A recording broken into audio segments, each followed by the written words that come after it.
guys, and welcome to episode 6 of Deliberating Daisha. If you can't tell, my hair is darker. If you're listening to this on Soundcloud, well, my hair is darker, so you should go see the video for it. But I also brightened up the color in my hair, so that's why my hair is darker. So I kind of just put it all over, and instead of dyeing all of it, just made it darker, which is fine with me. I have these fuzzy socks on. They're a little hot, so I'm going to take them off. So I got a lot to talk about this week, and I'm very excited.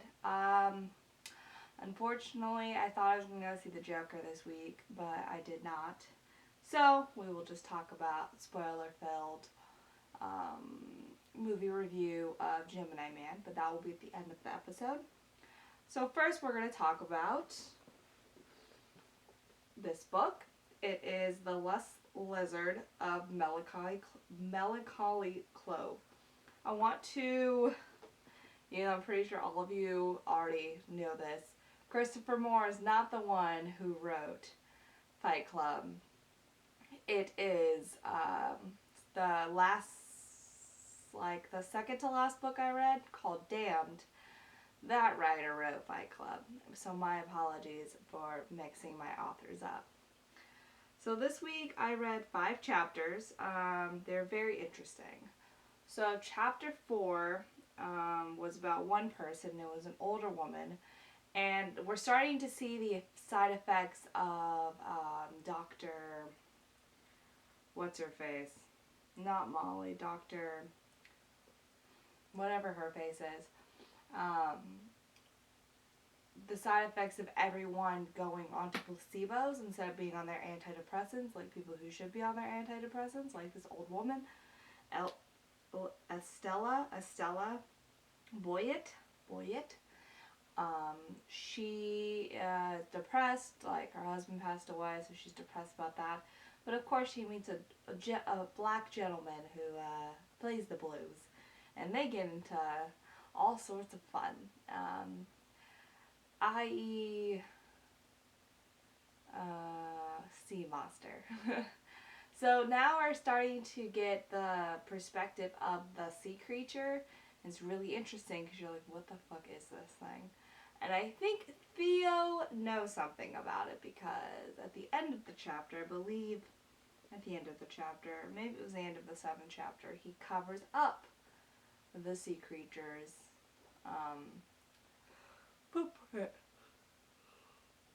Excuse me. So I read chapter 4, 5, 6, 7, 8.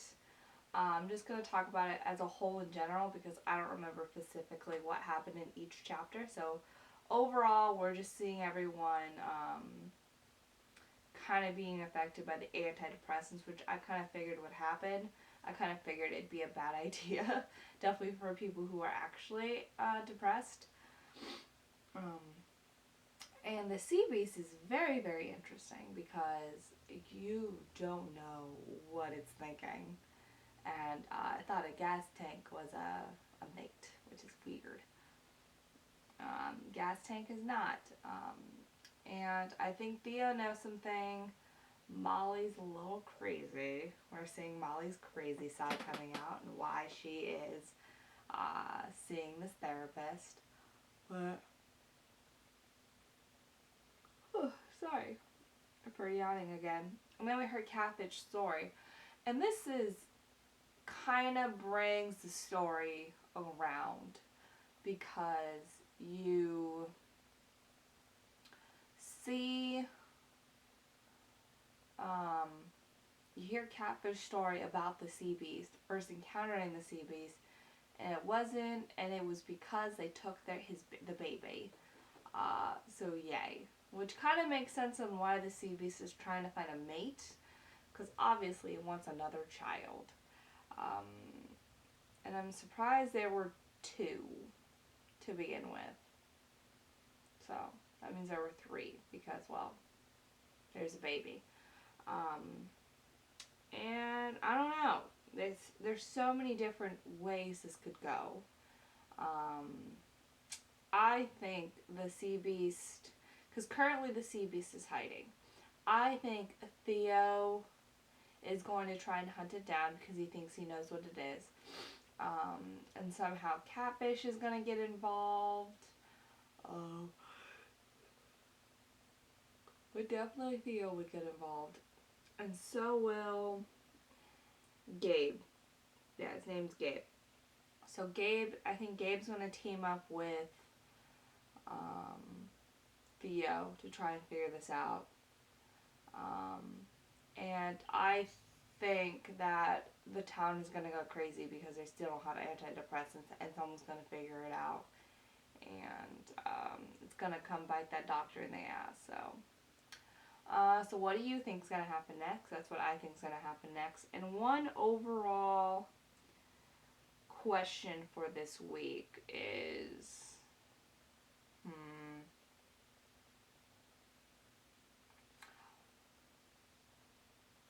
What do you think the sea beast is actually looking for other than a mate? What do you think its mission is other than to look for a mate? Because it's quite far from the sea. So, back to... I have to do that. Sorry, I just read a note that I gave myself on my phone. So, we're going to talk about the Lakers game. So, Monday and Wednesday, they won both games. And Friday, they lost their game. So, I heard a little bit of the Monday game. They were doing pretty good. I watched most of the Wednesday night game, and it was pretty good. I will say that the Lakers this year do have a lot of shooters, and I think that their defense is pretty good this year.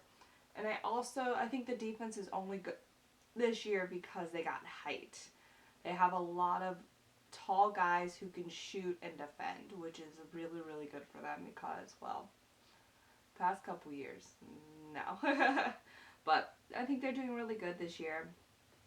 I don't know anything about what happened on Friday night's game. I was unable to watch it, and I did not want to listen to it on the radio, so I don't know what happened. I just know that the Warriors won, so they probably played Stephen Curry, and we didn't play our starters, or the starters that can shoot, I should say, which is fine.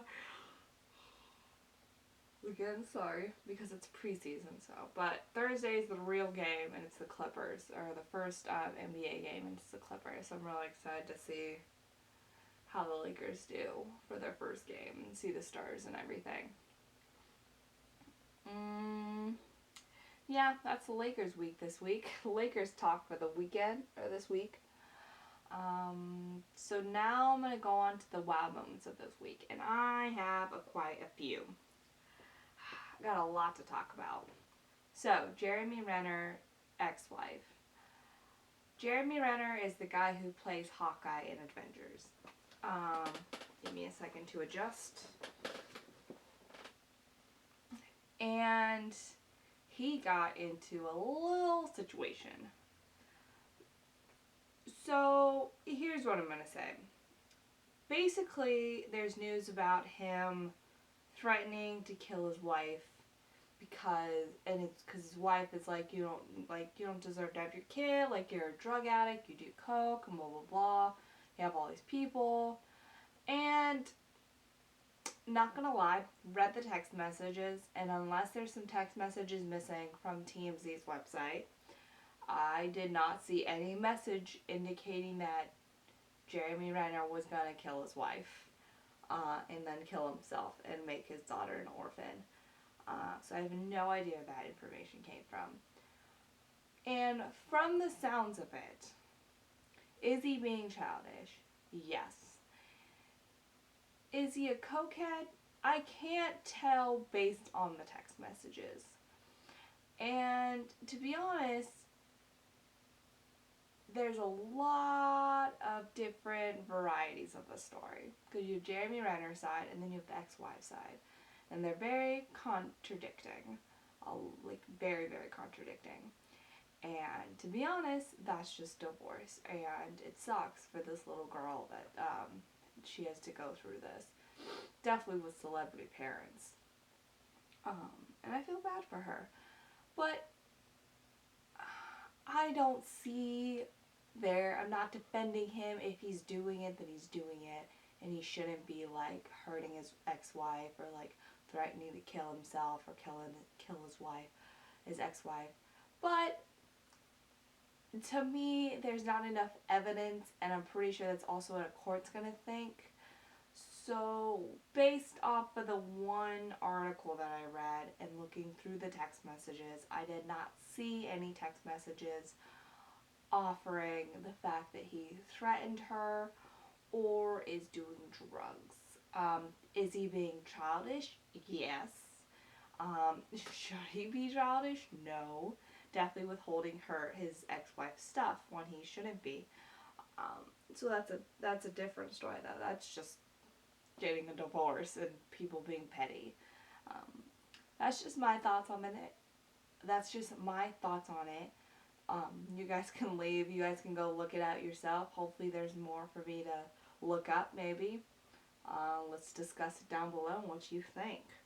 So Tuesday, I don't know what my hair is doing. I found out that Grease is doing a spinoff. And not a second Grease or a third Grease. This is a spinoff of the original Grease, and it's going to be a TV show on HBO. Do I think this is going to be a disaster? Yes. Am I going to watch it? Yes. Am I going to love it? Probably, because it's Grease. I absolutely love Grease, and from what I read, they're going to have the original characters, but obviously not the original cast. Ryan was like, no, they need the original cast. I want to see 50-year-old John Travolta singing it up. And I'm like, no, I know. But I'm very excited. I'm definitely going to be watching that for sure. We might have to do a review on that every week when it comes out. Oh, look at this little piece of hair. So I'm quite excited about this new TV show, to be honest with you. So Wednesday I have a lot written down. So Wednesday they announced the nominees for the Streamy Awards, and I just wanted to talk about a couple people that I would like to win. First and foremost, of course, Philip DeFranco. For the Philip DeFranco show for Show of the Year, which would be awesome for him. And also, he is up for news show of the year, and I think he does a great job with the news. I've been watching him for the longest time, and I think he does an amazing job with his show, and I really do think he should win. He's a great guy, and I'm really excited about him possibly being a winner of 2 awards. Another show that I haven't started watching yet, but I am subscribed, animated show is The Odd. The Odd One is out. The Odd One is out. You guys probably know of him because he's very, very big on YouTube. I got into him because one of my teachers from film school is actually helping him make his TV show, and helping like pitch it to studios, and was just helping him out. And he showed us one of his videos, and I thought it was hilarious, so I subscribed. I think he'd be good. He definitely needs the publicity, if that's what they're going for, to win this show, or this award, so.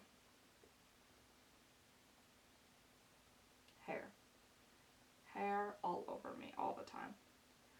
This hair just wants to be in front of my face. And I have to talk about Shane Dawson at least once a week. At least one time. He is up for documentary. And like I said last week, he is the most inspirational filmmaker out there. Whether it comes to movies, short films, YouTube videos, documentary. Whatever he puts his mind to, he is a fantastic filmmaker. And I really, really, really, really hope that he wins the Streamy Award. He might not care, but I think he deserves it so much. I don't know why I'm getting emotional. I truly believe, though, the production on his documentary looks amazing, and I cannot wait to watch it. And I truly, truly do believe that he will win this award because he is a fantastic, fantastic filmmaker. He just wants to get the truth out there and doesn't care what anyone else thinks, and I love that. Next is dance. So, for any of you who don't know, I used to be a dancer. I dabble in it here and there, mostly in my car. And Matt Stefanana, yes, Matt, you all know who this is because he is the best choreographer dancer on YouTube. He is amazing, and he is truly my favorite choreographer to watch. I love all of his dances that he does. I love how fast he puts it out. Like, after a song gets released, he's like one of the first people to bring out a like choreographed dance. He's so quick about it. Sorry. He should definitely win best dance videos for sure. Last and not least, the Valley Folk. If you guys do not listen to their podcast or watch or support them or anything, please go do. They are the original SourceFed hosts. I've been watching them since the beginning of SourceFed and until now. They are amazing. I'm so proud of where they've taken their dreams. They have like reached the moon. It seems like they won Bring the Funny, and now hopefully they win Ensemble Cast for the Streamy, because I really do believe they deserve it because they work so hard on everything they make, and they truly, truly, truly do deserve it, in my opinion, of course. So let me know your thoughts on who you think will win some Streamies this year. Thursday. Got two things to talk about because the first one I can't really talk too much about. Stormi Webster, for those of you who don't know, is Kylie Jenner's baby with Travis Scott. One, she's adorable. And there's a video, I did not know this, another topic, Kylie Jenner came out with a song. And so there's a video going around of her playing it on her phone, and Stormi is like, Daddy's singing, and she's like, no, it's Mommy singing, and she's like, Daddy's singing. She's like trying to swipe. Mind you, this little girl knows how to fucking work an iPhone, which is, on another thought, just terrifying to think of. A 2-year-old knowing how to use a smartphone at 2. Oh. So she's trying to swipe up the phone. She's like, why won't it shut up? And she's like, Daddy's singing. And she pauses and it's like, Daddy's singing. She's like, fine. Don't want to listen to my music. Which I thought was adorable. And speaking of talented singers, not Kylie Jenner, by the way. The song's not that good. It was Eminem's birthday. He is 47. And I went into a good rabbit hole after I found out it was Eminem's birthday. I was like, wait, he has a daughter? Wait, who's his other? I got into a real deep rabbit hole with Eminem. I love Eminem. And for all of you out there who think Eminem is shit, like, can you do better? Like, I truly believe that he is the rap god. Like, he is amazing because, yeah, I'm going to say it. He's not good at freestyle when it comes to freestyling on a beat. But he is good at freestyling when there's no music. He doesn't really have rhythm, but I do like his raps.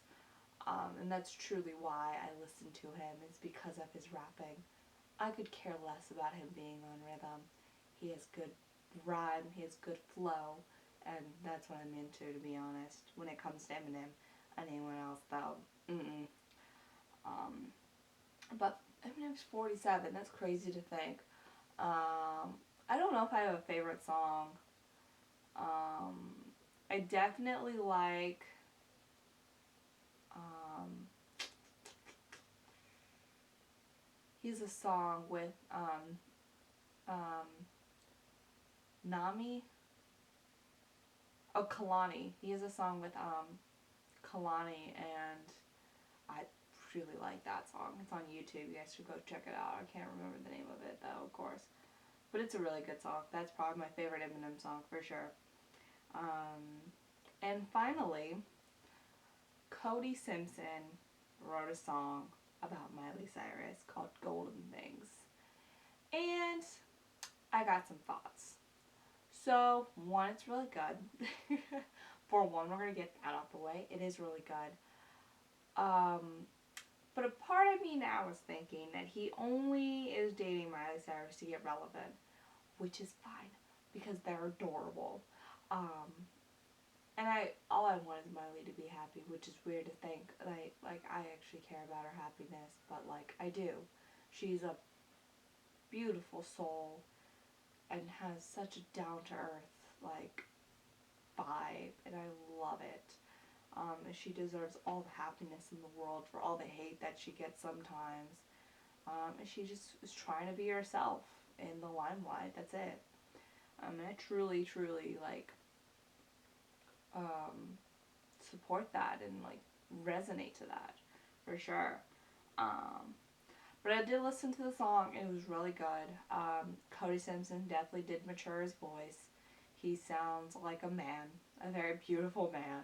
And he also is very beautiful, so works. Yeah, it's a good song. I dig it. I like it. I subscribe to his music because of it, so I can't wait to hear some more. Hopefully there will be some duets with Miley. That would be cool.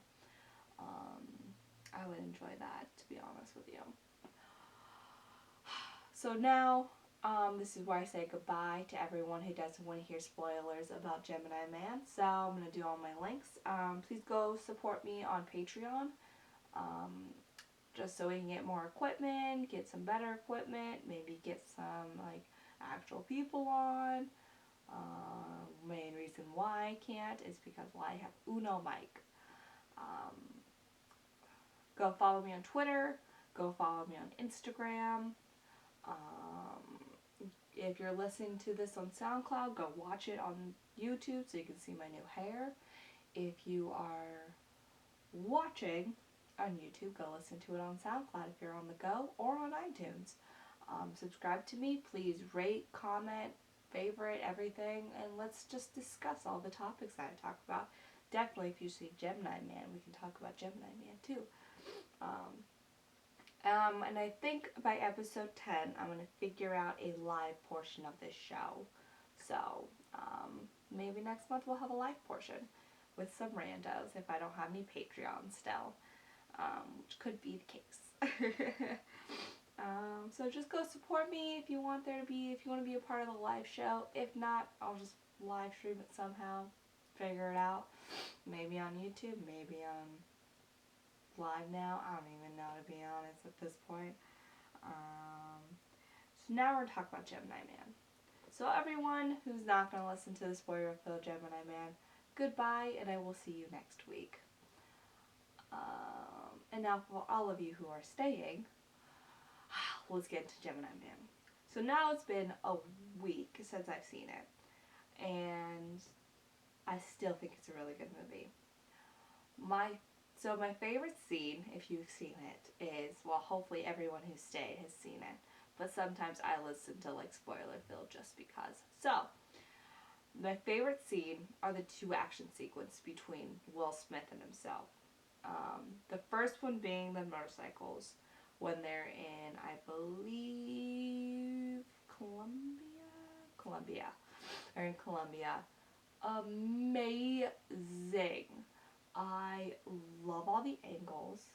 I love the action. I love the dialogue in between. And all of the close-up like reaction shots are so good. Like, it's stuff you do not expect. And then the second one is the second action sequence between Will Smith and Will Smith. This one, though, I don't know if it's my favorite, but I think it is, or it's not my top favorite. It's like top 3. I'll save my other one in a minute because I have another one that I thought of as I was talking about Gemini last week. When they're in the catacombs and they're fighting, and he's like, don't shoot him, because he's like trying to get through to him and like help him out. And I really like teared up at this point because he's just like trying to like get to him, but then this is when you start seeing like the young like junior starting to think about it, and he's like, oh my goodness, like how does he know this stuff about me, like this is crazy. And then of course he like confronts his father, which is a very emotional scene. And then he, like, you see someone spying, and you're like, ooh, who's that? And then a shot, you see that it's Junior, and he shoots him, and you're like, oh, he got him, but it's a bee sting, because he has to make sure. And I was like, oh, and this is how you knew that he flipped. A lot of predictable stuff, like, when they were talking about, like, there's some dialogue in there that kind of gives away, like, oh, this wouldn't happen, then it happens. I will say, though, that when they went after, or when the thing that was predictable was, like, Jack dying. Was it Jack? Was his name Jack? The friend dying, because, well, obviously they were looking, they were watching and listening. So it's not surprising. And then when he was talking to the Russian guy, and the Russian guy like, oh yeah, we are sending a missile. It's you. And I'm like, of course it is. Of course it's him. Of course it's him. And then, but I will say, I don't know if I knew it, but when I was watching the last scene, and you see the guy in all black just go like this to the antagonist, I'm just thinking to myself, is that Junior? Is that another Junior? I'm like, nah, it can't be. And of course it turned out it is. It's a secret weapon, and I was like, are you serious? Now my question is, do you think there are more? Even though he says they're not, everyone else says they're not. I really thought they were like, yeah, we found like 3 more. I'm like, wow, they had a good chunk of his DNA. I mean, technically they had Junior's DNA, so they didn't really need to get Will Smith's anymore. But I liked the movie. I liked the ending. I liked that it ended with all of them being friends, and like him being like a father figure now. I love the background people at the college, because they're all like, they like, you could tell that they were like this. They look really, really similar. Like, they don't look like their father and son. Like, that's weird. It was pretty funny, though. I enjoyed it. I enjoyed that scene. Overall, I don't have any, like, deep thoughts about the movie. I think it's a good message to cloning, and how dangerous it can be. It's definitely a day and age. We're definitely in that day and age now where people are cloning animals, and so it's like, where are they going to go next? And that's the scary part, is where they could possibly go next. There's so many movies about it, that it's a possibility. It truly is a possibility. But I think that's my time. It's a good episode. So anyone who stayed, you already heard all the links. So I will talk to you guys next week, not tomorrow. I mean, unless you, yeah. I'll talk to you guys next week. Until next time.